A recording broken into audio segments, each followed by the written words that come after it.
पता है कि आखिर भगवान जगन्नाथ की इतनी बड़ी आंखें क्यों हैं? ये सिर्फ एक कला है या फिर इसके पीछे कोई गहरा रहस्य भी है? नमस्कार, मैं हूँ मीरा और स्वागत है आपका मेरी सीरीज जगन्नाथ महाप्रभु आस्था, इतिहास और अनसुनी कहानियों में। भगवान श्री जगन्नाथ की बड़ी आंखें सिर्फ एक कलात्मक शैली नहीं है, बल्कि इसके पीछे एक आध्यात्मिक अर्थ भी छुपा हुआ है। कहते हैं कि भगवान श्री जगन्नाथ अपनी बड़ी आंखों से सभी भक्तों पर समान दृष्टि रखते हैं और इसके साथ एक रोचक कथा भी जुड़ी हुई है।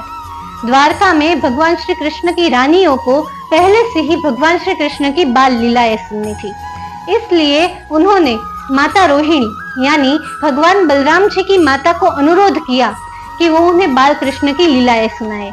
लेकिन भगवान श्री कृष्ण और बलराम जी ये कथा ना सुने, इसलिए उन्होंने बहन सुभद्रा को द्वार पर पहरा देने के लिए खड़ा किया।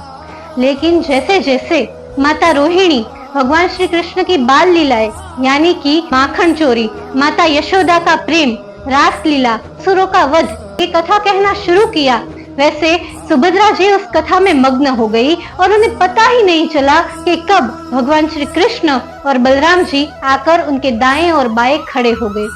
वे तीनों ये कथा सुनकर इतने भावुक हो गए कि उनकी आंखें बड़ी बड़ी होने लगी, उनके मस्तक शरीर में सिकुड़ने लगे, उनके अंग अंदर की तरफ खींचने लगे और उनके चेहरे पर एक बड़ी सी मुस्कान आ गई और एक महाभाव प्रकट हुआ।